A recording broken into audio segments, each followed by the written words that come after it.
세상에 벌어진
알아 할 때 그것은 대통령에 대한 어떤 정보를 갖고 있다는 것이 아니고 대통령과 교제하는 관계 이렇게 이야기하는 거예요. 그러되시죠? 대통령에 대해 잘 알아. 이름이 누구고 몇 살이고 고향이 어디고 이런 정보를 가지고 잘한다 말할 수가 없는 것이고 그분과 교제하고 대화하고 사귀고 하는 이런 관계를 가질 때 잘한다 이렇게 이야기할 수 있는 것입니다. 한마디로 대통령과의 친분을 이야기하는 거예요.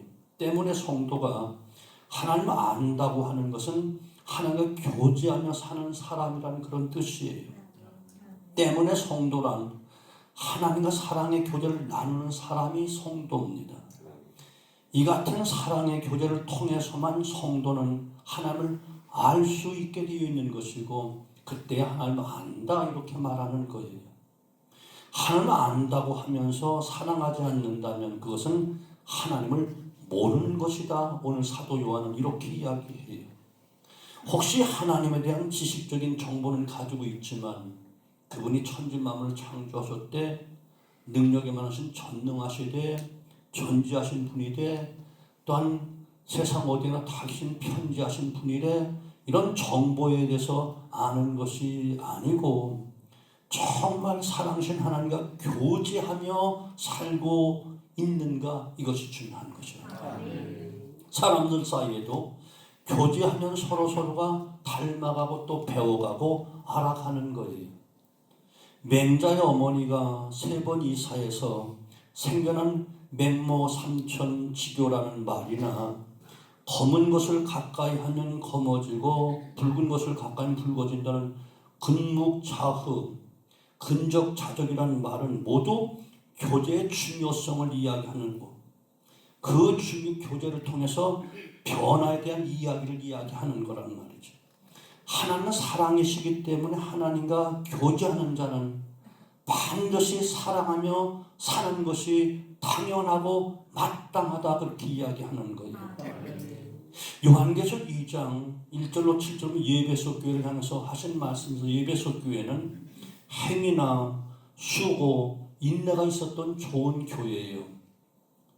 악한 자를 용납하지 않고 자칭 사도라고 하는데 사도가 아닌 가짜를 잘 분별하는, 교리적으로 밝은 실력도 있는 그런 교회였고, 그 핍박 속을 인내하며 신앙생활했던 교회였어요. 그런데 처음 사랑을 잃어버렸어요. 그래서 2장 5절에 처음 사랑을 다시 회복하지 않으면 내 촛대를 그 자리에서 옮기겠다, 주님은 말씀하시는 거예요. 촛대는 교회를 상징하는데, 교회의 가장 아름다운 맛은 교리를 잘한다, 또 많은 수고하며 봉사도 한다, 아니면 고난도 인내하며 잘 참는다, 이것도 있어야 되겠지만 교회의 진짜 맛은 뭐다? 사랑이라는 거예요. 아멘? 이 사랑을 잃어버리면 교회로서의 진짜 의미가 식상해진다는 거예요. 자격이 없다는 거예요. 교회는 이 하나님의 사랑의 속성을 가진 공동체가 되어야만 진짜 교회라는 거예요. 신앙은 살아있는 하나님과의 사랑의 교제 속에 살아가기 때문에 사랑을 통해서만 하나님을 진짜 알 수 있다는 거예요. 다른 것은 겉으로는 알 수 있겠지만 진짜 속 내용은 정말 하나님과 사랑하는 교제 속에 그 사랑의 높이와 깊이와 길이와 넓이를 깨닫고 나도 그 사랑을 가지고 사랑을 행할 때 비로소 하나님과 끈끈한 교제, 친밀한 교제. 아멘. 시편 25편 12절에 하나님을 경외하는 자가 누구냐, 하나님 정말 사랑하는 자가 누구냐, 택할 길을 가르쳐 줄게, 자녀들이 잘될 복을 줄게, 아름다운 밀로 배불리 채워줄게, 그리고 하나님과 친밀한 소두의 교제, 깊은 교제를 갖게 된다, 이렇게 말씀하고 있는 거예요. 아멘. 자, 하나님은 사랑이시다, 이렇게 시작했던 사도 요한은 사랑이 여기 있다라고 사랑을 이제 다 가르쳐 주어요. 9절로 10절 이야기입니다. 하나님의 사랑이 우리에게 이렇게 나타난 바 되었으니 하나님의 자기의 독생자를 세상에 보내심은 그로 말미암아 우리를 살리려 하심이라.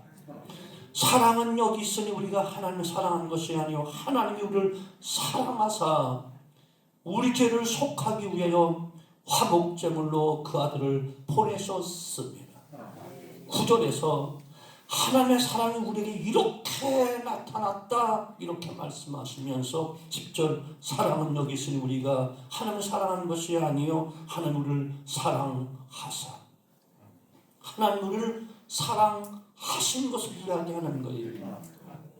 사랑하신 하나님께서 자기의 독생자, 하나밖에 없는 독생자 예수님을 세상에 우리를 위해서 보내셨다는 거예요. 아멘. 예수 그리스도를 이 땅에 보내셨다, 그런 말이에요. 하나님 그 아들을 화목제물로 보내신 거예요. 예수님이 이 땅에 오신 것은 하나님의 사랑의 계시요, 사랑의 그야말로 가장 높은 극치란 말이에요. 이해가 되시죠? 이보다 더 어떻게 더 사랑할 게 없어. 천지 만물 창조에 다 주었는 그 정도가 아니라니까. 독생자 아들을, 자기 목숨보다 더 사랑하는 아들을, 그것도 하나밖에 없는 아들을 화목제물로 주었다. 이것이 바로 하나님께 우리를 사랑하신 증거라는 거예요. 그래서 이것을 요한복음 3장 16절, 하나님의 세상을 이처럼 사랑하사, 이처럼, 무엇으로 표현할 길이 없으니까 이처럼이라고 했는데, 그것이 이처럼이 무엇인가? 이처럼 사랑한 독생자를 주셨으니, 왜? 화목제물. 우리를 살리려고, 대신 죽이려고 이 땅에 보내셨으니, 아멘? 누구든지 그를 믿기만 하면 멸망치 않고 영생을 얻게 됩니다.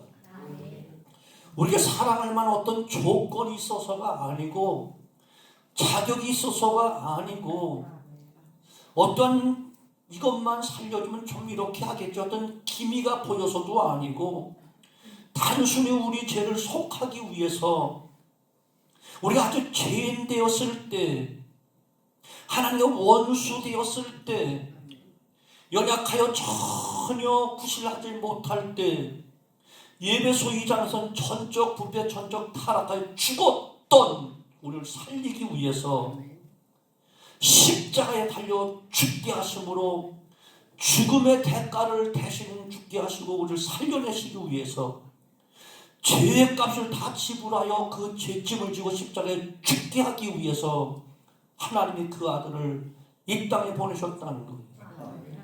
우리는 이토록 큰 하나님의 사랑을 받은 사람들이에요. 아멘. 우리가 찬송가 가운데 바다를 먹물로 삼고 하늘 두루마리 삼아도 다 헤아릴 수 없고 기록할 수 없는 사랑이라고 말하는데, 맞아요. 수백 수천의 바다 그림을 그려도 하나님의 사랑을 다 표현할 수가 없고, 아무리 하늘 아름답게 그려도 하나님의 사랑 눈곱만큼도 견줄 수 없을 만큼 비교할 수가 없는 큰 사랑을 주셨다는 거예요. 그러면서 이 은혜를 입었으니, 이 사랑을 받았으니 우리도 서로 사랑함으로 그 사랑을 나타내야 되지 않겠니? 이것은 당연한 것이다, 마땅한 것이다, 이렇게 이야기하는 거예요. 아멘. 우리가 늘 하나님 앞에 부끄러운 것은, 이것이 부족하기 때문에 늘 하나님께 부끄러운 거예요.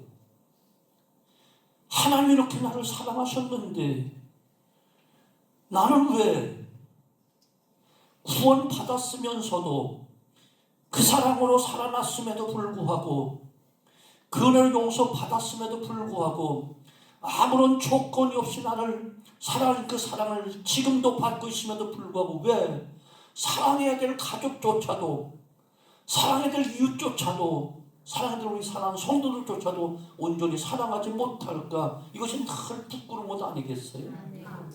여러분 안 그런가요? 인간의 사랑은 언제나 자기 중심적이에요. 조건 중심적이에요. 사랑하는 연인의 사랑도 내 마음에 드니까 사랑하는 거고, 내가 원하는 조건이 있기 때문에 사랑하고 있는 것이고, 그래서 결혼도 하고 사는 거예요. 부모의 사랑도 내 자식이니까, 나의 미래니까 사랑하는 것도 아닌가요? 어떠한 이유가 존재하기 때문에 사랑하는 것, 이것이 바로 인간들의 사랑이라고. 하지만 하나님의 사랑은 자신의 모든 것을 다 내어주시지만 어떤 조건이 하나도 없어. 어떤 조건 때문에 사랑하는 것이 아니야. 하나님의 사랑이 없으면 영원히 죽으니까, 영원한 파멸이니까. 그렇다고 영원한 죽음에서 벗어날 수 있는 어떤 조그마한 대가를 바라지도 않고 조건 없이 사랑하시고, 조건 없이 대신 죽어주시고, 그냥 은혜로 주시는 거예요. 무조건이라는 거죠. 받을 만한 자격이 없기 때문에 은혜라고 이야기하는 거예요. 거저 주는 거기 때문에. 이 무조건적인 사랑, 이 불강력적인 사랑을 입은 존재가 바로 저와 여러분이라니까. 근데 우리는 하나님의 사랑을 고백하고 하나님의 사랑을 노래하면서 하나님을 사랑한다, 그 사랑 입었다 고백하는데 우리는 별로 감격해하는 모습이 별로 없어. 하나님은 사랑이시다. 하나님의 사랑은 이것이다. 독생자 아들까지 조건 없이 내어주는 사랑이다. 자, 그러면 한 가지 더, 하나님의 이 엄청난 사랑을 받은 우리의 삶은 어떠해야 되는가? 이 하나님의 사랑을 받은 우리는 어떻게 살아야 되는가? 본문 11절 사도 요한은 이렇게 살아가는 자들아, 하나님이 같이 우리를 사랑하셨은즉 우리도 서로 사랑하는 것이 마땅하도다. 하나님의 사랑을 받은 우리가 서로 사랑하는 것이 너무나 당연하고 마땅하다는 거예요. 영등포에 슈바이처라고 불리우는 선우경식 요셉의원 원장님이 계세요. 21년 동안 극빈층과 노숙자들에게 무료로 진료활동을 펼쳐왔던 분이에요. 그는 1969년 가톨릭대 의대를 졸업하고 미국으로 건너가 킹부스로 주이스 메디컬 센터 내과학을 전공했습니다.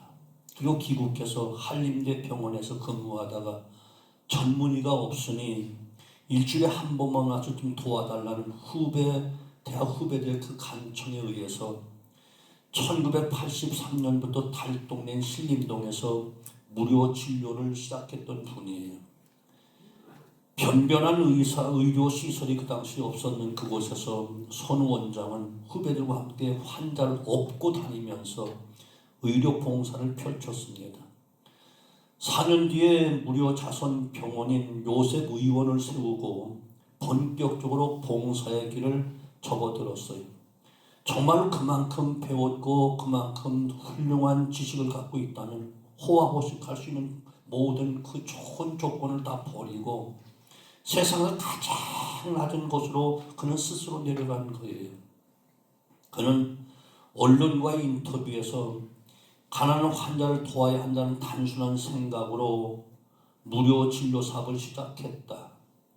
힘들고 너무너무 어려울 때는 차라리 병이라도 났으면 좋겠다라고 생각할 때도 있었지만 돈이 없어 아파도 아프다고 말 못하는 환자를 예면할 수 없었다. 당시 그 어렵게 사는 그들을 위해서 희생하면서 했던 것을 회상하며 하는 말이었어요. 개원한 뒤 한 달 만에 1,000만 원 적자가 났어요. 주변 석 달도 버티지 못할 것이라고 비웃는 사람들이 있었어요. 그는 직접 쌀과 의약품을 구걸하듯 얻어 다니면서 이와 같이 불쌍한 그들을 위해서 수고하고 무료 의료를 해줬어요. 그 후 다행히 후원인들이 조금 늘어나면 서서히 자리를 잡았어요. 1997년 영등포 역사 뒤편 쪽방촌으로 옮겨갔습니다. 병원 외에 알코올 중독자, 재활센터, 또 재활센터 목동의 집, 환자 재활을 위한 요셉의원 재활센터를 갖추었어요. 요셉의원을 거쳐간 환자가 42만 명, 노숙자, 외국인 노동자, 저소득층 환자, 그 사이에서는 그분을 영국의 영등포 슈바이처라고 그렇게 존경하면서 그의 이름을 불러줬어요. 제1회 한미 참의원 의료인상, 가톨릭 대상, 호암상, 사회봉사상, 대한결핵협회상, 복식자 대상을 다 받았어요. 그분은 결혼도 하지 않았어요. 어려운 이웃과 함께 했던 선 원장은 자신도 병이 들어 추경 중에도 틈나는 대로 병원을 찾아서 돌봐 주었어요. 요셉 의원 한 관계자는 선 원장님은 2006년 위암 수술 받은 뒤 통원 치료와 입원 치료를 반복하면서도 병원을 찾는 걸 결코 잊지 않으셨고, 몸이 조금만 괜찮아졌다 싶으면 병원에 나와 직접 환자를 보기도 했다, 이렇게 주변 사람들이 이야기하는 거예요. 그는 개원 20주를 맞아 지인들에게 처음 의학을 공부하며 사람 살리는 데 이용하겠다, 하나님께 약속을 지키기 위해 시작한 일이다. 밤늦게 퇴근하는 길가에 쓰러져 있는 환자를 데리고 병원으로 가 치료하고 나면 한 사람을 더 살렸구나 하는 생각에 가슴이 뿌듯했다, 이런 글을 남겨놓았어요. 그는 마치 가난한 사람들 위해 봉사에 중독된 사람과 같았다, 주변 사람이 이렇게 평을 하고 있는 거예요. 주머니가 두둑하면 딴 생각을 할 수도 있다고 늘 주변에 항상 말해왔던 선 원장은 뇌출혈로 2008년 4월 18일 새벽 4시 가톨릭대 강남 성모병원에서 몇 명의 지인들 지켜보는 가운데 의사 자격증 하나만 남겨놓고 하늘나라로 갔어요. 선우경식 박사, 그분이야말로 예수님처럼 자신의 모든 것을 내어주고 예수님처럼 예수님의 사랑을 실천한 진정한 성도였다, 이렇게 이야기하는 거예요. 사도 요한은 이런 하나님의 사랑이야말로 세상 사람들에게 하나님을 보여주는 것이다, 이렇게 이야기하는 거예요.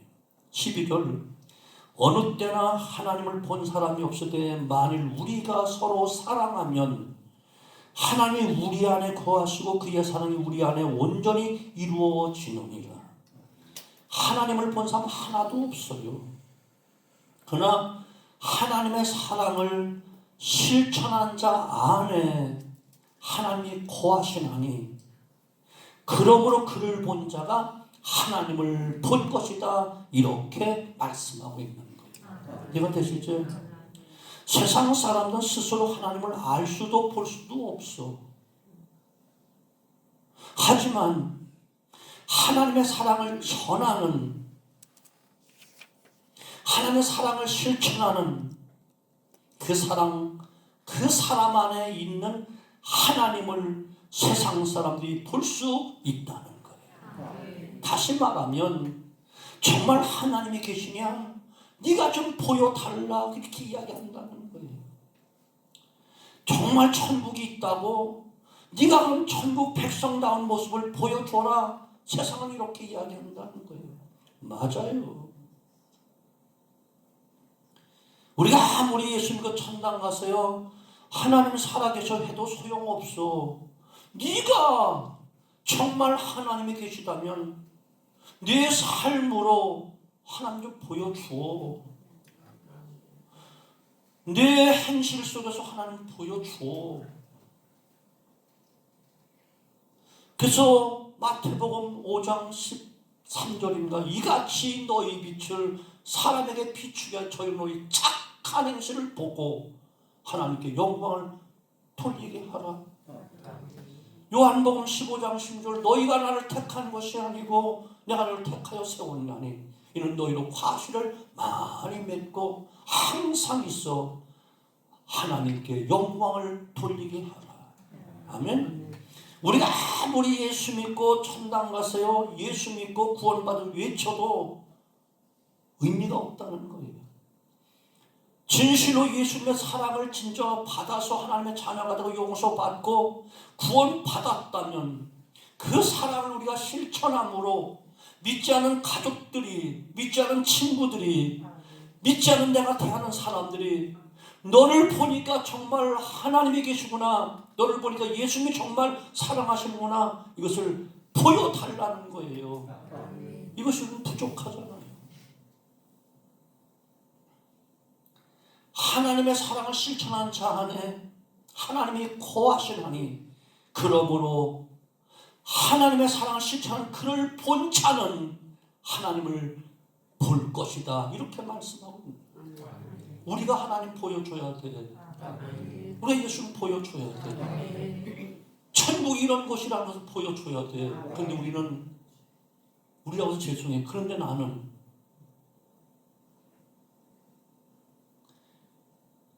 천국을 보여주긴커녕 하나님을 보여주긴커녕 예수님을 보여주긴커녕 세상에서 조금만 무엇을 잃어버려도 조금만 손해보아도 천하를 잃어버린 것처럼 안절부절하고 아웅당한 그 모습이 우리의 모습이라면 하나님을 보여줄 길이 없잖아.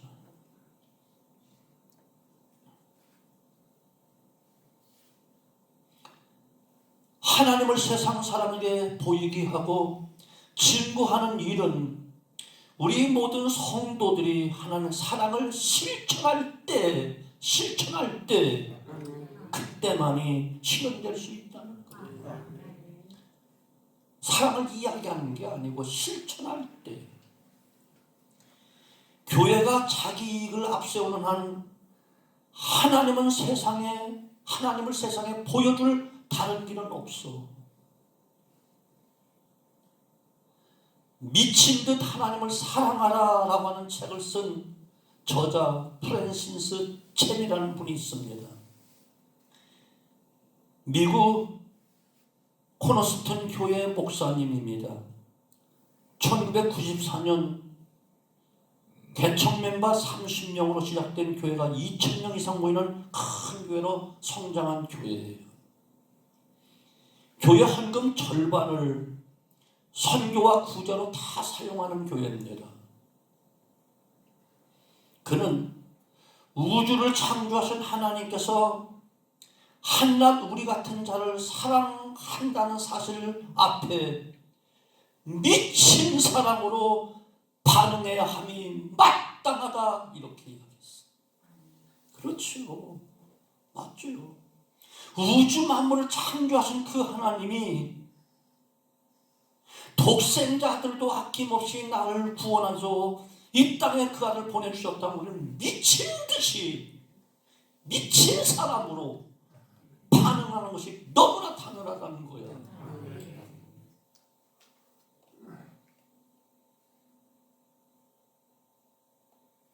여러분 교회 다니고 주일하면서 미쳤다는 말 들어보셨나요? 주님은 우리를 구원하시고 이 땅에 오셔서 미쳤다는 말도 귀신의 왕이 덮였다고 이런 말도 들으셨고 사도 바울도 미쳤다는 말 들었는데 우리는 너무 고상하게 얌전하게 대우받으며 양반 신앙 가지고는 신앙생활을 하고 있는 것도 아닌 거예요. 첸 목사는 빈민가에서 가난한 사람들 섬기는 사역을 하면서 말합니다. 하나님을 사랑하면 죄를 지을 수 없다.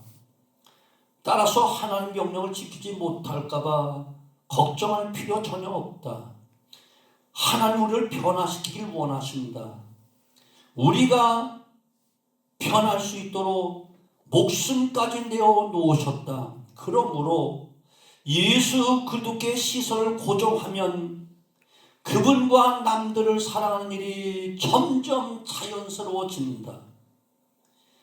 그분을 쫓으면 참된 만족이 찾아온다. 혹시 불안해하며 거짓 만족이 있는 곳에 기웃거린다면 그것은 그분께로 달려가고 있는 발걸음을 멈추고 있기 때문이다. 아멘. 우리가 정말 나를 구원하신 그 주님만 미친 듯이 쫓아간다면 죄 지을 새도 없고 딴 생각할 새도 없다는 거예요.